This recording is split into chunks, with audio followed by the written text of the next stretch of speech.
This is a radio cabinet from a vintage Western tube radio we repaired on the channel a while back. It's not in very good condition, but I believe it's restorable. The veneer is pretty good, but the major challenge is going to be the bowed top panel on the radio. We will dive in and attempt to make this cabinet repair, so if this interests you, stay tuned.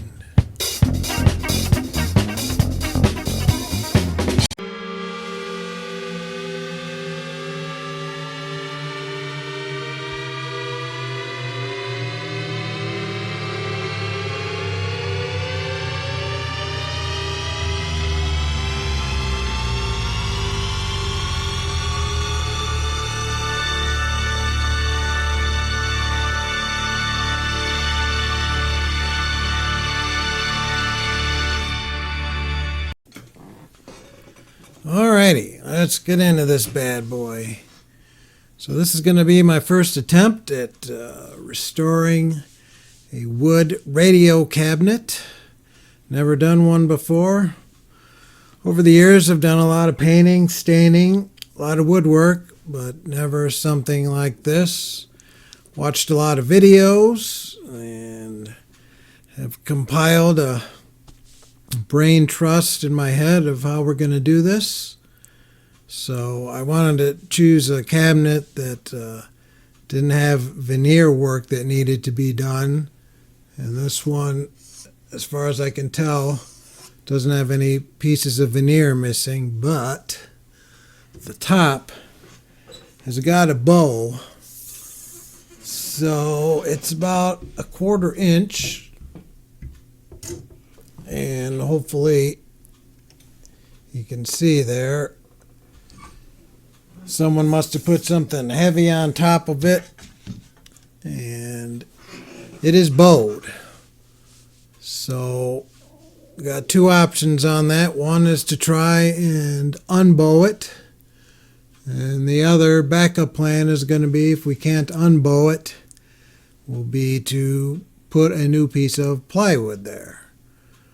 So I think the first thing we're going to do is get all the finish off, because my plan for trying to correct the top is to make it wet and put some weight on it to see if we can correct the bow.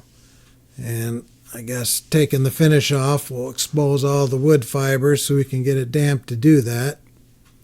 So my original plan on taking the finish off, I was going to use steel wool and paint thinner or something like that to remove the finish, but I've kind of changed my mind, and I'm going to go the scraper route.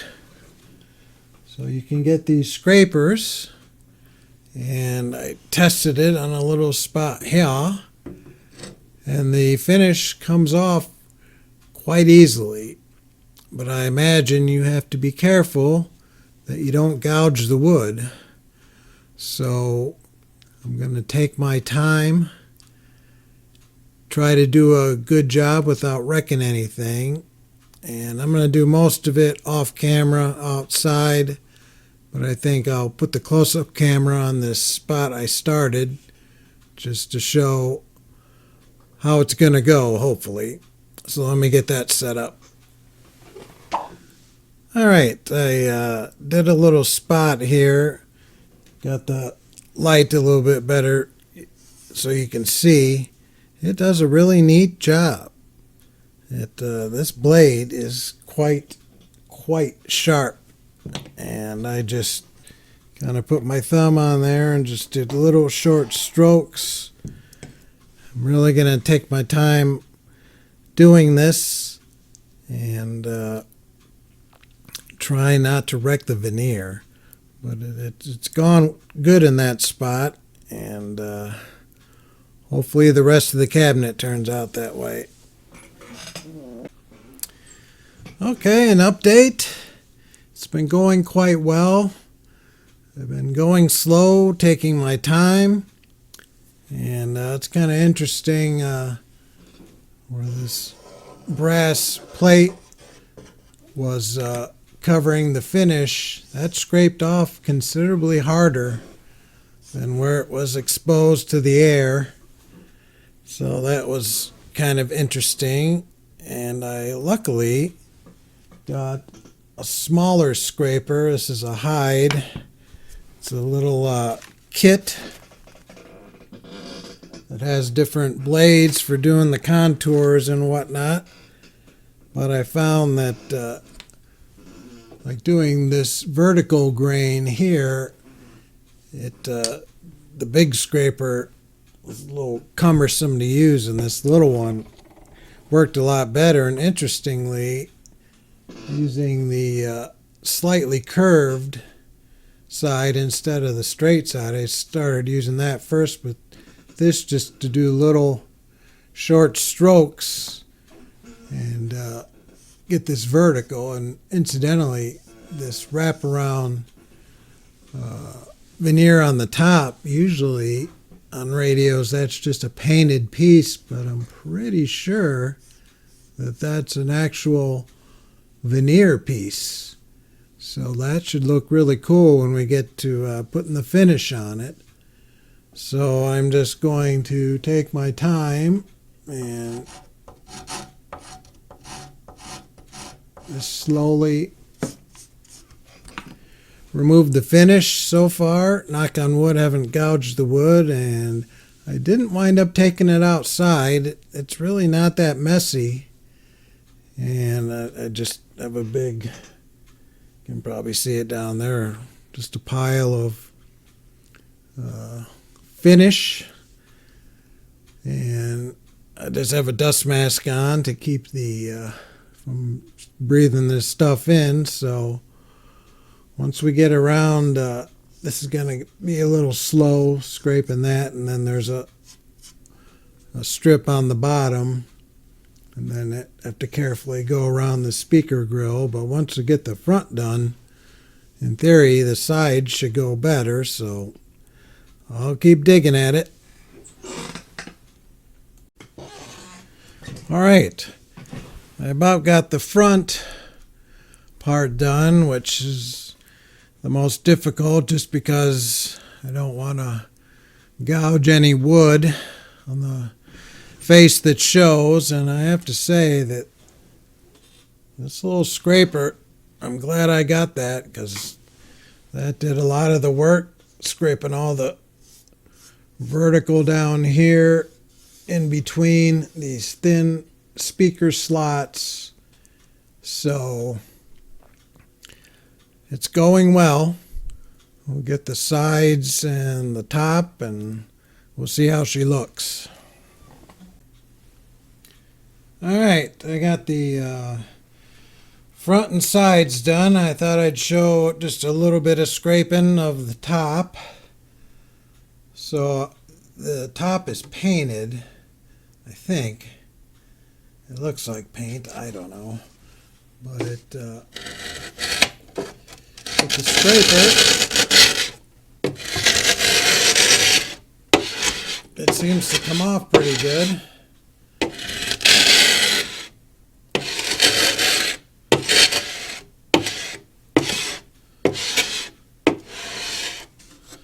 So we got some discoloration there from the heat. So I'll finish the rest of this off camera, and we'll be back.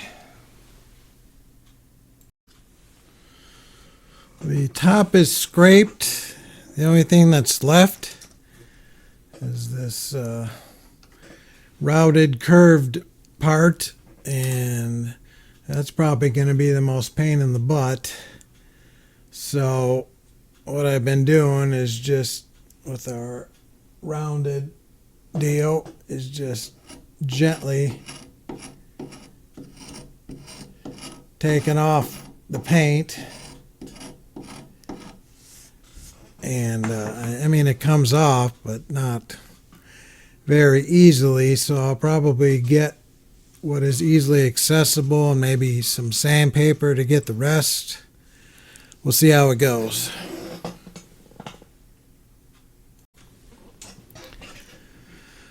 So with this particular scraper, I was able to run it along like such, then across the top, and you can get most of it to flake off. I think that's what I'll do, and then maybe some sandpaper, some steel wool and paint thinner or something, but I want to get the majority of the that paint off. Alrighty, I got kind of tired of scraping, so I'm curious to see if we can straighten the top on this bad boy. So out of my barn I got some big chunks of steel.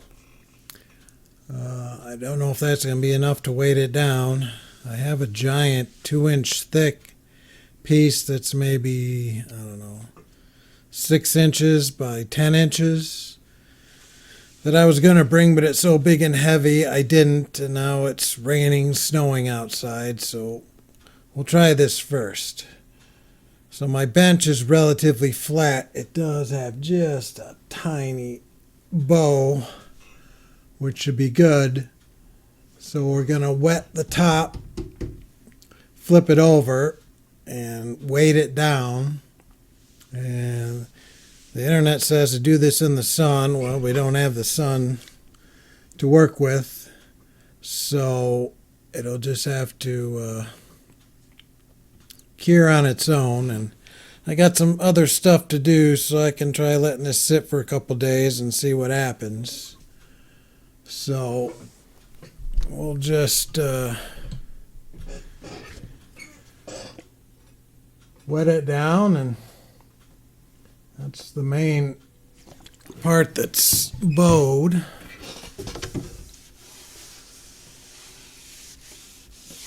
So you wet the concave side.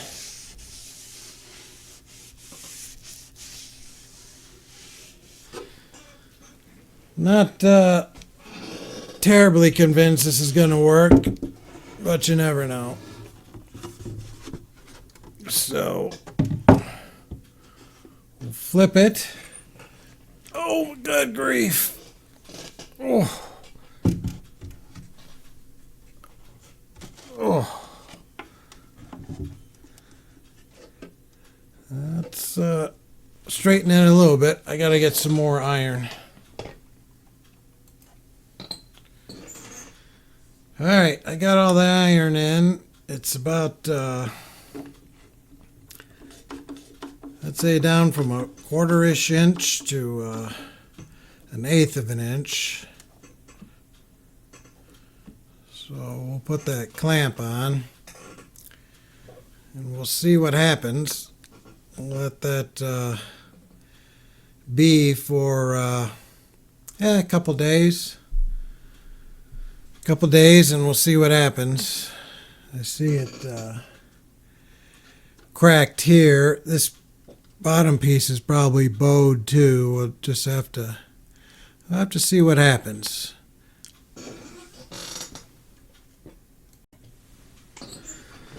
Alrighty, it's been roughly 48 hours. I'm not that confident that this is gonna do the trick, but let's take our weight out of there, and yeah, I don't know.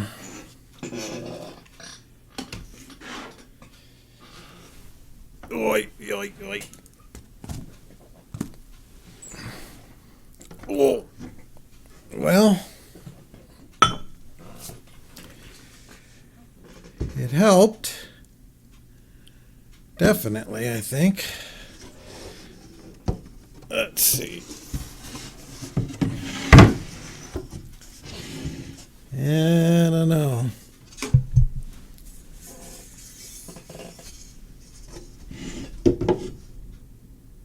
Yeah, it helped maybe 1/8 of an inch.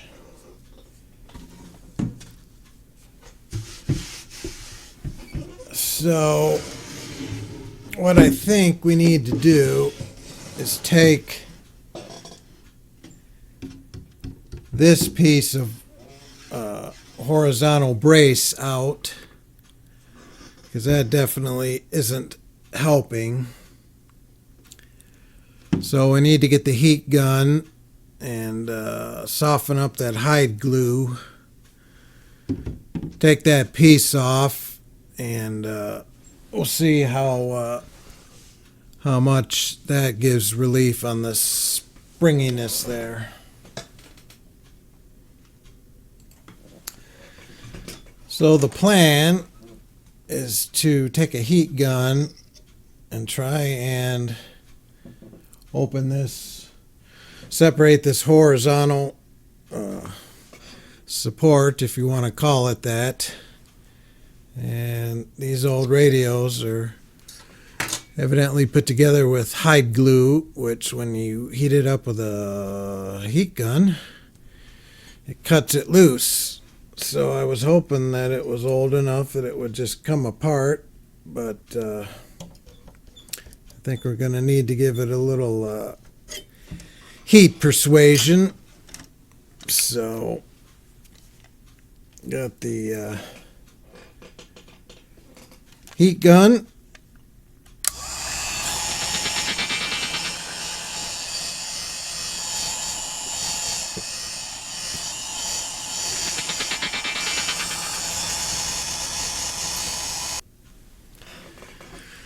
Alright, I had paused the video because I didn't feel it's probably that entertaining to see me wand back and forth with the heat gun.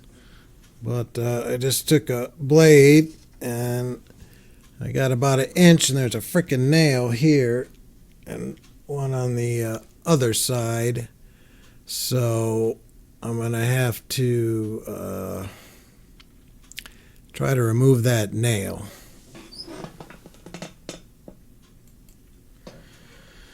Alright, I flipped it over, and this is just a concrete trowel, which is nice and pointy and stiff and flat and thin. And what I'm going to do is just heat and try prying up. That nail can't be holding too awful much. This piece of plywood's only, what, 1/4 inch thick. So I'll heat, pry, and see if we can pop that up. Alright, it's pretty warm.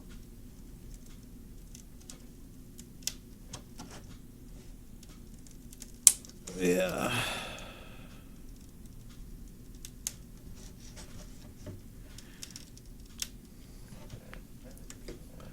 Oh, sorry, my hand was blocking, but it's coming.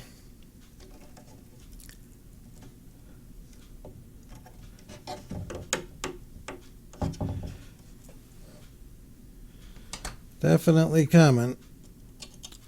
Yeah, I can get on the other side of that nail with my skill blade, so we'll keep working it.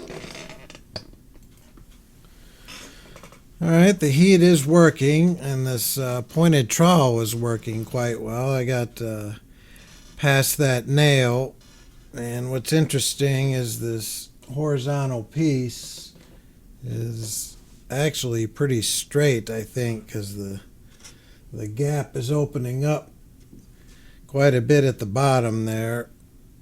I suppose if we have to replace the top, we'll have to remove this piece anyway, so I'll just keep going and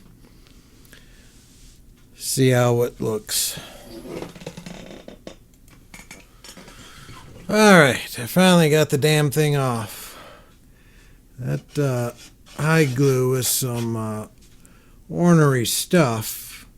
I did learn a couple things that, well, with my heat gun anyway, there's a low and a high. And high is too hot. It will start charring the wood. So this piece is pretty twisted and warped. So I'm going to try wetting this backside and clamping it down. I'm going to do it on another bench so I can use my electronics bench. And we'll see how it goes. Oh, and I'll tell you, this trowel was the biggest help. The blade knife tended to cut the wood, and on this piece I got a little off and it cut into the wood, so this trowel, just wiggling it in there, did a very good job of separating those pieces. But man, I sure hope I don't have to take the rest of this thing apart, because man, I don't know. We'll see how the straightening goes. I decided, after unsuccessfully flattening this wood top, to remove it from the rest of the cabinet. And the heat deal, I'm a little worried about burning stuff, so I'm trying a new trick of vinegar. So I did drill some index holes on the top, so hopefully it can get back together if we manage to flatten it. But what I've been doing is I have my concrete spatula, and then I have a little spatula here, and I'm just putting vinegar in there and working it in there. It's definitely not the fastest way to do it, but it definitely works. You just got to be patient, I guess. And I am relatively patient. So we'll keep going along and get the top off and see what we can do with it. All right, there's a storm coming through and the power went out, and I thought I lost the segment showing where I was removing the top, but thankfully it didn't get deleted from my computer. So on a whole house generator, which is I highly recommend having one of those for moments such as this as the power goes out. But anyway, so the top came off, and I gotta tell you, whatever kind of high glue they used on this, it's some darn good stuff, man. Woo! It was a pain to get off, and I did manage in this one corner here to separate some of the plywood. Just this one spot, they glued the living crap out of it. But man, I don't know. This thing is pretty warped. It's only 1/4 inch thick. I think I might upgrade it to, I don't know, 5/16 or even 3/8 inch. So I might try flattening it just for giggles to see if I can do it.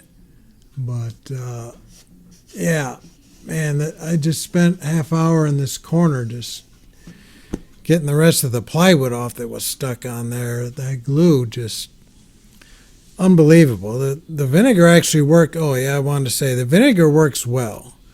But what I didn't consider was on solid wood, it'd probably be great. But on plywood, so it not only unglued where I wanted to unglue it, but it separated the laminate and the plywood. So, I mean, I guess the same thing would have happened, heat or vinegar, whatever you're going to use. Removing a plywood piece is not that easy. And I think if I had to do it over again, I might have just, I don't know, tried to pry it off without softening it. It probably would have been the same result, I don't know. But I mean, the sides and from here back all the way around the other side, there was not much glue at all. But anyway, I need to decide what I'm going to do about the top. Alrighty, I decided to attempt to make a duplicate of our warped top cabinet piece. So I took a 1x10 here and I traced it out on the wood and I cut it out. And incidentally, this thing was so warped I had to really clamp it down to get it to lay flat. And that's one of the big problems with duplicating this, is the top piece is so warped. To use it as a template, it's kind of difficult. So anywho, took a saw, cut this thing out, and here I have the template is this piece here, and it's clamped down with a giant C-clamp that I had to go get in my barn to be able to hold it and still get the router around it to trim it. So I used a flush trim router bit. I used the old top as a template. This here over our 1x10 that's cut, and then this is our flush trim router bit. The little bearing is riding along the edge of our actually I marked that wrong. The edge is here, running around the edge, and then it's pretty darn precisely duplicating our existing top. And like in that previous picture, it was clamped down to get it to lay down nice and flat. So here is our piece. It's nice and flat and has a nice wide area for our next step of running a 5/16 rounding over bit. So this is our sheet of plywood that I just roughly cut out using our template we made, and this is Baltic birch. So it's all clamped down, and the router bit obviously run around the perimeter here, and this is our finished piece. We got our nice round over edge, and let's have a look at the radio and see how it looks. Okay, here's our top. I don't have it glued on yet. I just have it laid up there. But making that template really helped at making a nice, precise fitting top. And I have an angle close up here of the just one of the corners. I mean, look at that fit. I mean, it looks like it was originally made with the radio. So pretty cool.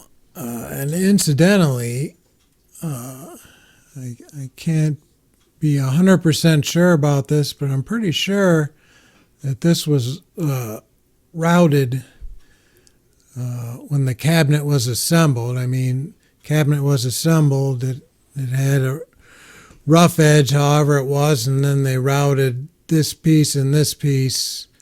All it was on the radio.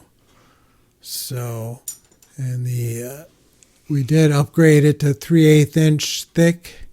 The original one was 1/4 inch, which for as long as this radio is, 1/4 inch is way too flimsy for a radio this big. So that went better than expected.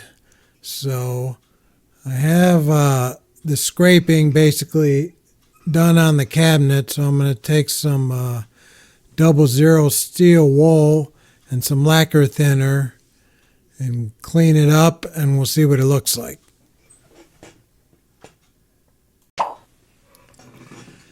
The steel wool and lacquer thinner went well. It cleaned up pretty good. Not bad at all. I think there's a couple, there's like a, where the corrosion from the screw kind of stained the wood here. I think I'm going to maybe 320 sand this. See if that sands out. There's a little bleed over there, but overall it's not bad. And then there's this little spot here, so I'll maybe 320 it, then 400, then 600. We'll kind of see how it goes. But for me, the next question is the top, what to do about the color. I had originally thought it was brown paint, but I think it was just really dark tinted lacquer. So let me show you the top here real quick. So this is a test piece, which didn't really start out to be a test piece, but it turned into it. I forgot to mention when I was doing the routering, my bit came loose and dug into it and ruined this piece, so it turned into a test piece. And I guess all things considered, I was kind of lucky. I mean, that router bit spins kind of fast. It could have flew off and mangled me. So not so good. But we got lucky. But anyway, so I experimented with some different finishes, and I bought this a while ago, this Sandman wood stain. It's water-based, and it's actually more like a dye. And this is one coat, and this is 2 coats. And I think I'm going to go with the 2 coats, nice and dark. So on the other side, this is just regular old oil-based stain. That didn't come out very good, and actually when I was messing with the water-based stuff, I put it on too thick and wasn't paying attention, and it dried, and it was real blotchy. So I got to be kind of careful doing that I don't screw this up. So let's see, I think I'm going to stain the good piece before I glue it on. It'll make it a little easier for me to work on. So I'll get it stained or dyed, whichever you call it, and we'll have a look at it. Okay, this is our good top. We're going to use a sponge and our stain. I sanded this down to 600. I 220'd it, 320'd it, 400, and 600'd it. So it's pretty smooth. I washed it down with some grain alcohol to get the dust off. And I'm just going to do the top, the sides, or the routed area. I'm going to paint with a little brush and put it on real thick to hopefully cover up most of these laminate layers of the plywood. But I really didn't want to film this. I don't know why stuff is always more difficult when you, oops, I should shake it up. I don't know why stuff always gets difficult when you're trying to film it. I don't know. But we're just going to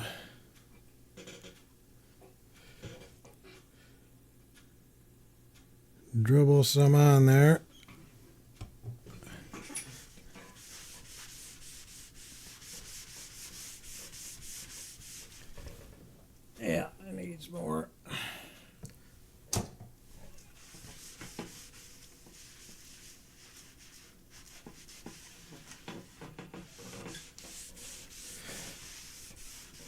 I don't know if I can keep from screwing it up or making a mess.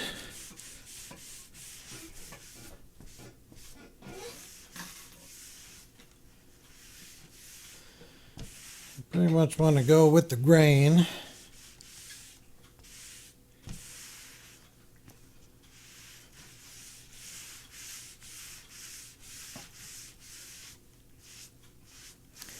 And it really makes it nice and dark, which is what I want for this particular application. So I meant to get a lint-free towel, but of course I didn't think of that. I have to use a paper towel.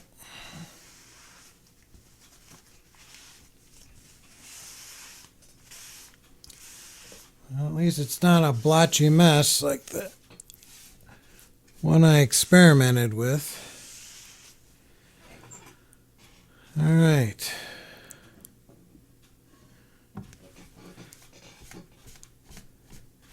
I think that'll work. I'll do a second coat off camera. Oops. But it's that should be pretty good.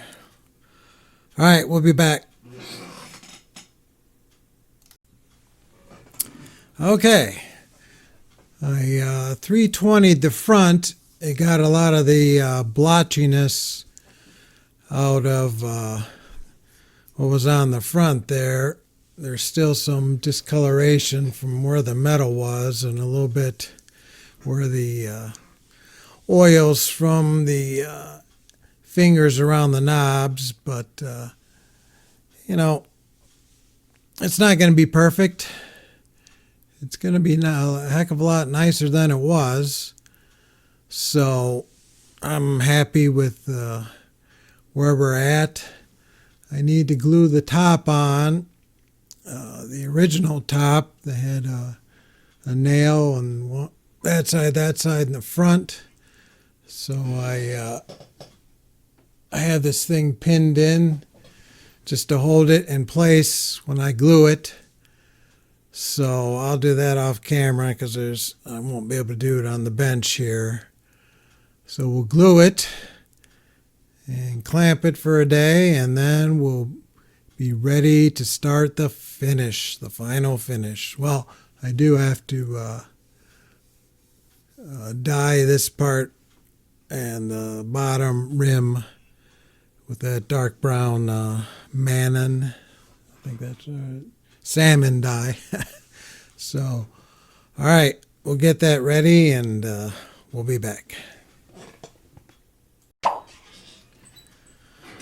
Good morning, or good afternoon, good evening, wherever you're at. It's been a minute since I worked on this thing. The weather here has been fantastic. It's been remarkably cool. So I've been outside doing stuff, so I haven't worked on this for a little bit. So it's supposed to rain all day today, so we're going to get into this again. So I have the top glued down. That's nice and secure. I painted or stained or dyed this brown strip across the top. So now we're ready to get on to the final finish. And you've all probably been wondering what I'm going to use. And I actually did a lot of thinking, a lot of researching. These originally were done with the lacquer, I believe, and the tint. But I don't know, I'm not that big a fan of that. And I decided to go with shellac. And shellac is relatively simple to use, so that's what we're going to go with. So I got a can of the Zissner shellac. So that's what we're going to use. And, incidentally, the and I didn't realize this, but shellac has a shelf life.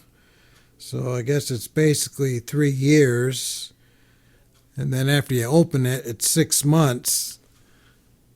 So I write the date and whatnot on the top of when I opened it. I'm not exactly sure what goes bad with that, but in the future, I think I'm going to go with you can buy flakes and mix it with denatured alcohol. And then you could, I guess those flakes pretty much last forever. You mix a batch, I guess it's good for 3, 6 months, whatever. So, because I think that can of shellac, it was like $25. I mean, not crazy expensive, but I probably will end up not using very much of it. But anyway, so shellac is mixed in different cuts, which is the ratio of the flakes to the alcohol. So a 1 pound cut, I believe, is a pound of flakes to a gallon of alcohol. So the Zissner shellac, this comes in a 3 pound cut. And from my research on the internet says that's too thick. So I cut it down to a 2 pound cut. I mixed 3 parts of the Zissner shellac with 1 part of alcohol, just using a little beaker. Got it mixed together, and we're going to go with a 2 pound cut. So, our cabinet is cleaned up and ready for our shellac. And I got a brand new paintbrush, a Purdy, the, what do they call it, the white, I forget, the white natural bristle. Supposed to give a nice smooth finish, so let me get that ready to go and we'll start laying some shellac.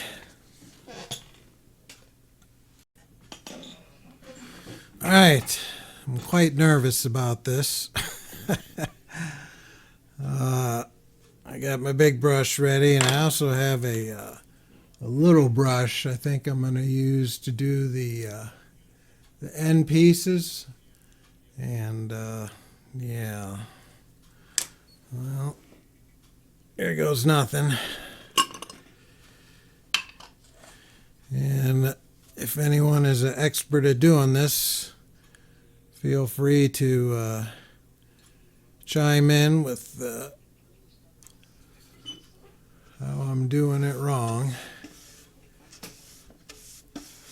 So I guess the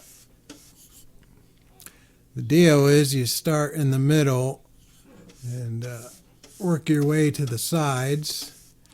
And it's bringing out it's really bringing out the color nice. I'm probably brushing it too much. I had read you're not supposed to brush it a lot, but anyway. Well, I'll get to work and we'll see how it goes.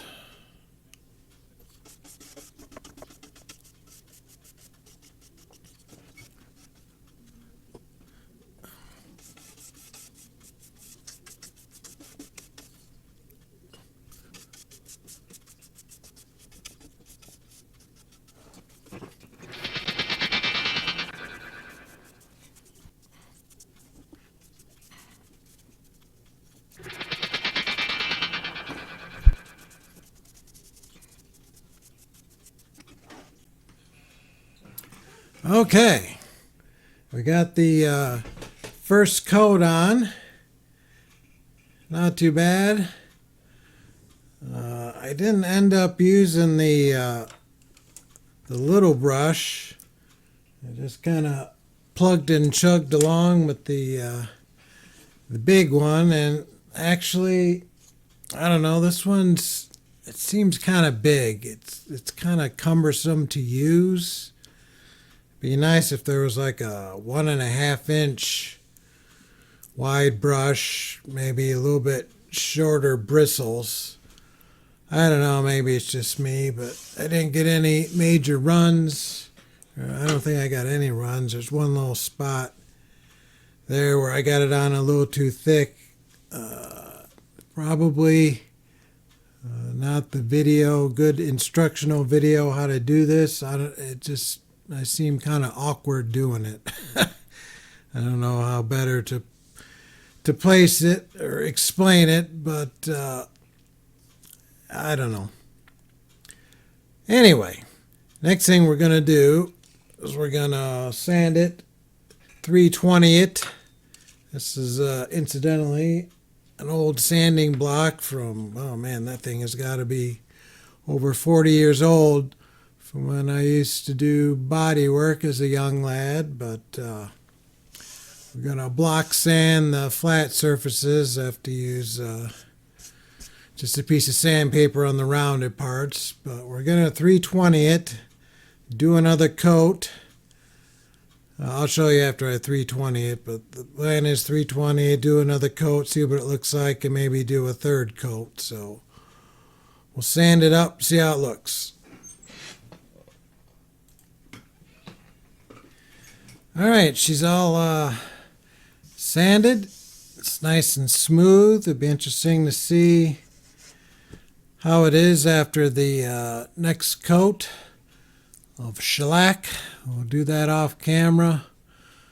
I don't know why when you do things on camera where you have to concentrate, it just is tougher to do when you're filming it for some odd reason. So I'll get the next coat on, see what we got. Okay, the second coat is on, and it's nice and smooth. Man, I think it looks nice and shiny. It looks good.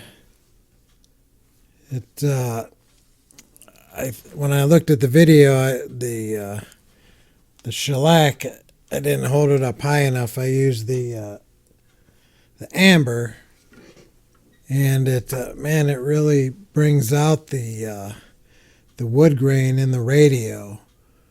There's a couple spots where I burned through the brown, I keep wanting to call it dye, the brown dye, and I decided just to leave it. It kind of gives it that aged look. I mean, there's blemishes on here. There's a spot on the back side there. There's some dings in it, but I think it just gives it the character of I don't know, what is this, a 90-year-old radio, something like that. But man, it looks good. I like it. I like the rustic turnout of it. It turned out, I would say, better than I anticipated, because I didn't know how doing the top was going to go. So let me get the hardware put back on it, and we'll see how she looks. All right. After 2 years, or almost 2 years, this radio is finally back together. And I'm quite impressed with it. For a first time refinishing job anyway. It looks good. I don't mean to pat myself on the back that I'm any kind of a genius or anything with doing this, but it turned out way better than I thought it would. I did touch up those blemishes where the brown got rubbed out. I just touched that up. There was a small screw missing, and I replaced it with a brass one, and hopefully that'll tarnish to match the rest of it sometime in the next 40 years. And I did manage to get a dial lens cover for it from dialcovers.com, and the fellow there, Mark, who ran that company, retired July 1st, and I guess he did sell it to someone who wanted to continue making those dial covers, which is a good thing for us hobbyists. So I don't think the new site is up, but definitely check that out for your dial cover needs. To my knowledge, that's the only place you can get those things. And he's got a mold to make just about darn near anything. This one in his catalog was under Night Unknown, and I took a gamble that it was right. The surround matched what was on the picture. But anyway, and I did. This was missing a couple knobs. I did manage to find some knobs for it, so now it is complete. And the shellac, I'm really liking it. It again turned out really good. I know that I was just a novice in the whole process, more for entertainment. I don't know how much you learned doing this, but in my mind, shellac is the way to go, and that's what I'm going to likely be using in the future. So hope you found this enjoyable, entertaining, maybe picked up a tip or two, and thanks for watching.